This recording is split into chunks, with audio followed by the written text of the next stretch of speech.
GABA వేదికగా మన team India మరి ఆస్ట్రేలియా జట్ల మధ్య జరగాల్సిన 5వ టీ20 మ్యాచ్ వర్షం కారణంగా రద్దయింది. కేవలం 4.5 ఓవర్ల ఆట మాత్రమే పాసిబుల్ అయింది. సో మనమైతే ప్రీవ్యూ వీడియోలోనే చెప్పుకున్నాం రెయిన్ పడే ఛాన్సెస్ ఉన్నాయని చెప్పి. బట్ ఆ రెయిన్ మామూలుగా పడలేదు, బీభత్సంగా పడింది. అది కూడా ఉరుములు మరియు మెరుపులతో కూడిన వర్షం. సో దీంతో ఏ పాయింట్ ఆఫ్ టైంలో కూడా మ్యాచ్ని రీస్టార్ట్ చేసేందుకు ఛాన్స్ దొరకలేదు. ఇన్ఫ్యాక్ట్ వర్షం ఆగుతుందని చెప్పి ఒక 2 గంటల పాటు వెయిట్ చేశారు. బట్ అయినా కానీ వర్షం ఆగలేదు. సో దీనివల్ల ఇంక మ్యాచ్ను పూర్తిగా రద్దు చేశారు. అదే వర్షం ఆగుంటే ఖచ్చితంగా రీస్టార్ట్ అయ్యేది. ఎందుకంటే గాబాలో డ్రైనేజ్ సిస్టమ్ చాలా బాగుంటుంది. బెంగళూరు చిన్నస్వామి స్టేడియంలో ఎలాంటి డ్రైనేజ్ సిస్టమ్ ఉందో ఆల్మోస్ట్ అలాంటి సిస్టమ్ ఇక్కడ ఉంది. దీంతో వర్షం కనుక ఆగుంటే వితిన్ 15 మినిట్స్ గేమ్ రీస్టార్ట్ చేసి ఉండేవారు. బట్ బ్యాడ్ లక్ కొద్దీ ఎక్కడ కూడా వర్షం ఆగలేదు. At the same time forecast చూసుకున్నంత మంచిగా లేదు. అంటే నైట్ మొత్తం వర్షం పడేలానే చూపిస్తుంది. సో దీంతో ఆస్ట్రేలియా టీంకు సిరీస్ని డ్రా చేసుకోవడానికి కూడా ఇంకొక ఆపర్చునిటీ పోయింది. ఈ మ్యాచ్ రద్దవడంతో మన టీం ఈ సిరీస్ను 2-1 తేడాతో సొంతం చేసుకున్నారు. అయితే రద్దయిన మ్యాచ్లో మన టీమిండియా ఓపెనర్స్ చాలా మంచిగా బ్యాటింగ్ చేయడం చూసాం. సో దాని గురించి మాట్లాడుకుందాం. అయితే దానికంటే ముందు టీం సెలక్షన్ గురించి కూడా డిస్కస్ చేసుకోవాలి. ఎందుకంటే 5వ టీ20 మ్యాచ్ కోసం మన వాళ్ళు ఒక మార్పు చేశారు. తిలక్ వర్మని పక్కన పెట్టి రింకు సింగ్ని తీసుకొచ్చారు. సో ఈ మార్పుకి మన కెప్టెన్ చెప్పిన రీజన్ ఏంటంటే తిలక్ వర్మకి రెస్ట్ ఇచ్చారంట. అంటే తిలక్ వర్మ 3 ఫార్మాట్స్లో ఆడేస్తున్నాడు, అందువల్ల వర్క్లోడ్ ఎక్కువైపోయిందా? ఈ సిరీస్లో అతను ఆడింది కేవలం 3 టీ20 మ్యాచ్లు మాత్రమే. ఫస్ట్ మ్యాచ్ అలానే రద్దు అయిపోయింది. ఇక అంతకు ముందు చూసుకుంటే అతను ఆడింది ఏషియా కప్ మాత్రమే. అంటే 1 మంత్ గ్యాప్ తర్వాత ఆస్ట్రేలియాకి వచ్చి 3 టీ20 మ్యాచ్లు ఆడగానే అతనికి రెస్ట్ ఇవ్వాల్సిన పరిస్థితి వచ్చిందా? సో క్లియర్లీ మ్యాచ్లో తిలక్ వర్మని డ్రాప్ చేశారు. ఎందుకంటే ఆబ్వియస్లీ సిరీస్లో అతని పెర్ఫార్మెన్స్ అంత మంచిగా లేదు. ఆడిన 3 మ్యాచ్లు కూడా పెద్దగా రన్స్ కొట్టలేదు. అయితే సిరీస్లో అతని బ్యాటింగ్ పొజిషన్ గురించి ఆల్రెడీ మాట్లాడుకున్నాం. ఒక్క మ్యాచ్లో కూడా నెంబర్ 3లో ఆడేందుకు ఛాన్స్ ఇవ్వలేదు. ఇన్ఫాక్ట్ ఏషియా కప్లో అయినా సరే నెంబర్ 3లో కాకపోయినా నెంబర్ 4లో ఆడేందుకు ఛాన్స్ వచ్చింది. కానీ సిరీస్లో చూసుకుంటే అతను మొత్తం 5లో ఆడించారు. దీంతో అతను పొజిషన్లో సెట్ అవ్వడానికి టైం పడుతుంది. సో టీం మేనేజ్మెంట్ పేరుకే ప్లేయర్స్ని బ్యాక్ చేస్తామంటున్నారు కానీ రియల్గా చేయట్లేదు. ప్రీవియస్గా సంజు శాంసన్కి ఏం చెప్పారు, 20 మ్యాచ్లో డెక్కౌట్ అయినా సరే 21వ మ్యాచ్లో ఆడిస్తామని చెప్పారు. కానీ సిరీస్లో చూసుకుంటే 2వ మ్యాచ్లో అతను సడన్గా నెంబర్ 3లో పంపారు. అండ్ ఆ మ్యాచ్లో ఫెయిల్ అవ్వగానే టీంలోంచి తీస్తారు. అండ్ ఇప్పుడు చూసుకుంటే తిలక్ వర్మ విషయంలో కూడా సేమ్ స్టోరీ. అతను బ్యాక్ చేయలేదు. 3 మ్యాచ్లు సరిగ్గా ఆడకపోయేసరికి తీస్తారు. పైకి రోజు చూసుకుంటే తిలక్ వర్మ బర్త్డే అంట. సో అతని బర్త్డే రోజే మన టీం మేనేజ్మెంట్ అతని టీం నుంచి డ్రాప్ చేశారు. కానీ పేరుకి మాత్రం అతనికి రెస్ట్ ఇచ్చామని చెప్పారు.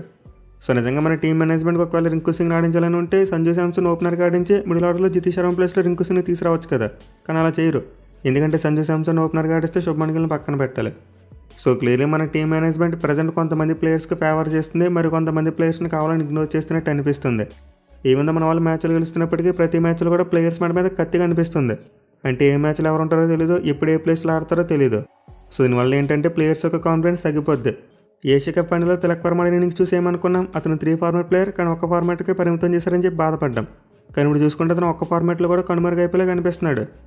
So hopefully Tilak Varma exclusion ఒక్క మ్యాచ్కే పరిమితం అయితే బాగుంటుంది. నెక్స్ట్ సౌత్ ఆఫ్రికాతో జరిగే టీ20 సిరీస్లో అతను ఖచ్చితంగా స్టార్టింగ్ లెవెల్లో ఉండాలి. అదర్వైజ్ ఖచ్చితంగా తిలక్ వర్మ ఫ్యూచర్లో మరో సంజు శాంసన్ మరియు రుతురాజ్ గైక్వాడ్ అవుతాడు. ఎనివే మన ఓపెనర్స్ పెర్ఫార్మెన్స్ విషయానికి వస్తే ఇద్దరు ఓపెనర్స్ కూడా చాలా మంచిగా బ్యాటింగ్ చేశారు. మెయిల్ అభిషేక్ శర్మకి అయితే 2 లైఫ్స్ రావడం చూసాం. ముందు గ్లెన్ మ్యాక్స్వెల్కి ఈజీ క్యాచ్ను డ్రాప్ చేశాడు. అలాగే తర్వాత బెన్ వార్సిస్ కూడా సేమ్ టు సేమ్ ఈజీ క్యాచ్ను డ్రాప్ చేశాడు. దీంతో అభిషేక్ శర్మకు 2 సార్లు లైఫ్ వచ్చినట్టు అయింది. సో ఈ లైఫ్స్ తర్వాత అభిషేక్ శర్మ బ్యాటింగ్లో మంచి రిజం కనిపించింది. మెయిల్ ఒక 6 కొట్టాడు.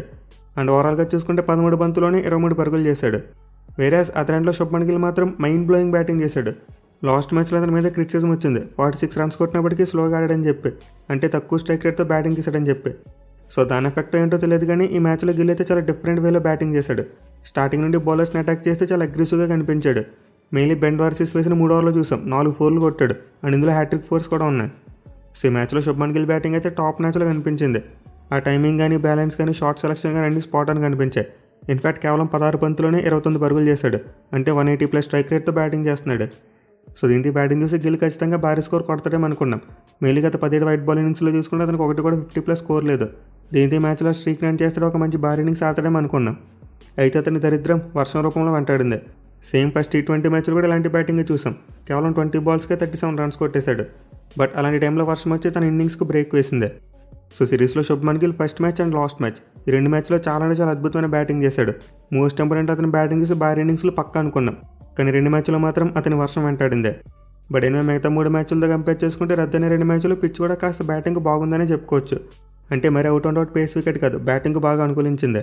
అండ్ ఒకవేళ 2 మ్యాచ్లు కనుక వర్షం రాకపోయింటే ఖచ్చితంగా గిల్ భారీ స్కోర్లు కొట్టుండేవాడు. పర్టికులర్గా తన 180+ స్ట్రైక్ రేట్ ఏదైతే ఉందో దాంతో అందరికీ సమాధానం చెప్పుండేవాడు. కానీ అతని బ్యాట్లో కొద్ది 2 మ్యాచ్లు వర్షం కారణంగా రద్దయిపోయాయి. బట్ ఎనివే తను కొట్టిన రన్స్ అయితే ఖచ్చితంగా తన కెరియర్ స్టాట్స్కి యాడ్ అవుతాయి. అంటే వర్షం కారణంగా మ్యాచ్ రద్దయినా సరే ఆ మ్యాచ్లో ప్లేయర్స్ నమోదు చేసిన ఫిగర్స్ ఖచ్చితంగా వాళ్ళ స్టాట్స్కి యాడ్ అవుతాయి. ఇన్ఫాక్ట్ ఈ సిరీస్లో player of the series award Abhishek శర్మకి ఇచ్చారు. ఓవరాల్గా ఈ సిరీస్లో 163 రన్స్ కొట్టి టాప్ స్కోరర్గా నిలిచాడు.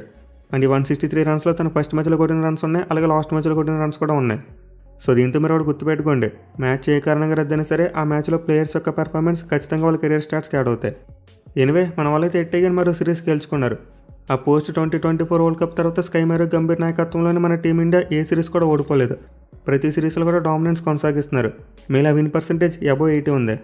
సో మన వాళ్ళు లాస్ట్ ఇయర్ సౌత్ ఆఫ్రికా వెళ్ళి అక్కడ సౌత్ ఆఫ్రికా మీద సిరీస్ గెలిచారు. అండ్ ఇప్పుడు ఆస్ట్రేలియా వచ్చి ఆస్ట్రేలియా మీద కూడా సిరీస్ గెలిచారు. దీంతో ఖచ్చితంగా మన టీమిండియా కాన్ఫిడెన్స్ స్కై రాకెట్లో ఉంటుంది. అలాగే నెక్స్ట్ సిరీస్లు చూసుకున్న సౌత్ ఆఫ్రికా మరియు న్యూజిలాండ్ ఆడబోతున్నారు. విచ్ మీన్స్ ఈ రెండు సిరీస్లో T20 వరల్డ్ కప్ ముందు మనకి చాలా మంచి ప్రిపరేషన్ అవుతాయి. బట్ ఎనిమిది సిరీస్లో అయితే బ్యాటింగ్ విషయంలోని క్వశ్చన్ మార్క్స్ ఇంకా అలానే ఉన్నాయి. అంటే స్కై మరియు గిల్ దగ్గర నుంచి ఆ పెద్ద ఇన్నింగ్స్లు చూడలేకపోయాం. కేవలం ఈ సిరీస్లో అభిషేక్ శర్మ మాత్రమే తన ఫామ్ని కంటిన్యూ చేశాడు. ఇన్ఫాక్ట్ మన టీమిండియా చివరిగాడిన 3 సిరీస్లో కూడా అభిషేక్ శర్మనే టాప్ స్కోరర్. అంటే ఆడిది స్టార్టింగ్ ఇంగ్లాండ్ టీంతో ఒక T20 సిరీస్ ఆడాం, అందులో అభిషేక్ శర్మనే టాప్ స్కోరర్. అలాగే తర్వాత ఏషియా కప్లో చూసుకున్న, ఇప్పుడు ఆస్ట్రేలియా సిరీస్లో చూసుకున్న అభిషేక్ శర్మనే టాప్ స్కోరర్. సో నిజంగా అభిషేక్ శర్మ అయితే బ్రిలియంట్ ఫామ్తో మన టీమిండియాని ముందుండి నడిపిస్తున్నాడు. తన అద్భుతమైన బ్యాటింగ్తో ప్రతి మ్యాచ్లో కూడా మన టీమిండియాకి చాలా మంచి స్టార్ట్స్ అందిస్తున్నాడు. అది కూడా తన పని చాలా కన్సిస్టెంట్గా చేస్తున్నాడు. ఈ సిరీస్లో అతను యావరేజ్ చూసుకుంటే 40 కంటే ఎక్కువ ఉంది. అలాగే స్ట్రైక్ రేట్ చూసుకున్న 160+ ఉంది. సో అభిషేక్ శర్మ అయితే ప్రజెంట్ మన టీమిండియాకి the best T20 batsmen. Even ఈ మ్యాచ్లో ఇన్నింగ్స్ ద్వారా తన T20 కెరీర్లో 1000 పరుగుల మార్కును అందుకున్నాడు. అది కూడా కేవలం 528 బాల్స్ మాత్రమే ఆడే. సో ఇప్పటివరకు T20 ఇంటర్నేషనల్స్లో ఏ బ్యాట్స్మెన్ కూడా ఇంత ఫాస్ట్గా 1000 రన్స్ కొట్టలేదు. ప్రీవియస్గా రికార్డ్ సూర్యకుమార్ యాదవ్ పేరు మీద ఉండేది. అతను 573 బాల్స్లో 1000 రన్స్ కొట్టాడు. బట్ ఈ మ్యాచ్ ద్వారా అభిషేక్ శర్మ ఆ రికార్డును బ్రేక్ చేశాడు. కేవలం 528 బాల్స్లోనే 1000 రన్స్ కొట్టేశాడు. విచ్ మీన్స్ తన కెరియర్ స్ట్రైక్ రేట్ ఆల్మోస్ట్ 200 ఉంది. సో నిజంగా ఇదైతే అభిషేక్ శర్మకు ఒక అన్బిలీవబుల్ అచీవ్మెంట్ అని చెప్పుకోవాలి. ఈవెన్ ఇన్నింగ్స్ పరంగా చూసుకున్న మన టీమిండియా తరపున 1000 రన్స్ చాలా ఫాస్ట్ కొట్టాడు. అంటే విరాట్ కోహ్లీ 20 ఇన్నింగ్స్లో 1000 రన్స్ కొడితే అభిషేక్ శర్మ 28 ఇన్నింగ్స్లో కొట్టాడు. Which means Abhishek Sharma destructive batting చేయడం మాత్రమే కాదు, అది కన్సిస్టెంట్గా చేస్తున్నాడు. సో అభిగానికి ఇదే ఫామ్ని కంటిన్యూ చేస్తే ఖచ్చితంగా మనం T20 వరల్డ్ కప్లో హాట్ ఫేవరెట్స్గా మారిపోతాం. ఇక మిగతా ప్లేయర్స్ విషయానికి వస్తే ఈ సిరీస్లో మన వాళ్ళు ఒక కొత్త తలపోటుని పికప్ చేసుకున్నారు. అదే ఫస్ట్ చాయిస్ వికెట్ కీపర్ ఎవరని చెప్పి. ఏషియా కప్లో సంజు శాంసన్ మిడిల్ ఆర్డర్ ఆడించి అతని ఫస్ట్ చాయిస్ వికెట్ కీపర్ అనేది ఏమీ ఇచ్చారు మనకి. మరి ఇప్పుడు చూసుకుంటే మాత్రం ఈ సిరీస్లో ఒక మ్యాచ్లో ఫెయిల్ అవ్వగానే అతను పక్కన పెట్టేశారు. అండ్ జితేష్ శర్మ చూసుకుంటే ఒక మ్యాచ్లో బాగా ఆడాడు, ఒక మ్యాచ్లో ఫెయిల్ అయ్యాడు. సో దీంతో ఇప్పుడు మళ్ళీ ఫస్ట్ చాయిస్ వికెట్ కీపర్ ఆడే దాని మీద క్వశ్చన్ మార్క్స్ వస్తాయి. అంటే మనకు T20 వరల్డ్ కప్లో సంజు శాంసన్ వికెట్ కీపింగ్ చేస్తాడో లేకపోతే జితేష్ శర్మ ఆడతాడో చెప్పలేం. ఇన్ఫాక్ట్ వాళ్ళిద్దరు కాకుండా వేరే ప్లేయర్ వచ్చినా రావచ్చు. సో డెఫినెట్లీ మళ్ళీ వికెట్ కీపర్ స్పాట్ విషయంలో వాళ్ళు కన్ఫ్యూజన్ క్రియేట్ చేశారు. అలాగే ముందు చెప్పినట్టు తిలక్ వర్మ స్పాట్ను కూడా కొంతవరకు రిస్క్లో పెడుతున్నట్టుగా అనిపిస్తుంది. సో డెఫినెట్లీ బ్యాటింగ్ విషయంలో మన టీమిండియా మిడిల్ ఆర్డర్ మీద క్లారిటీ లేదు. ఎప్పుడు ఎవరు టీంలో ఉంటారో తెలియదు. అలాగే ఉన్న వాళ్ళు ఏ పొజిషన్లో ఆడతారో క్లారిటీ ఉండదు. సో మన వాళ్ళు ఎలాగైనా సరే ఈ కన్ఫ్యూజన్స్ను నెక్స్ట్ రాబోయే 2 సిరీస్లో క్లియర్ చేసుకోవాలి. అంటే T20 వరల్డ్ కప్ ముందు మన వాళ్ళు ఎలాంటి కన్ఫ్యూజన్స్ లేకుండా క్లియర్ మైండ్ సెట్తో ఉండాలి. ఇక బౌలింగ్ విషయానికి వస్తే ఈ సిరీస్లో ప్రూవ్ అయింది. హర్షదీప్ సింగ్ మరియు బుమ్రా వీళ్ళిద్దరు కాంబినేషన్ డెడ్లీ కాంబినేషన్ అని చెప్పి. ఇన్ఫాక్ట్ పోస్ట్ మ్యాచ్ ఇంటర్వ్యూలో కూడా మన కెప్టెన్ సూర్యకుమార్ అది మెన్షన్ చేశాడు. సో దీంతో మన వాళ్ళు ఇదే కాంబినేషన్ కంటిన్యూ చేయాలి. అది బయలాటరల్ సిరీస్లో అయినా సరే లేదా T20 వరల్డ్ కప్లో అయినా సరే. సో మన వాళ్ళైతే ముగ్గురు స్పిన్నర్స్ ఆడించాలని మైండ్ సెట్తో ఉంటే ముగ్గురు స్పిన్నర్స్ లేదా ఆల్రౌండర్స్ ఉండాలి.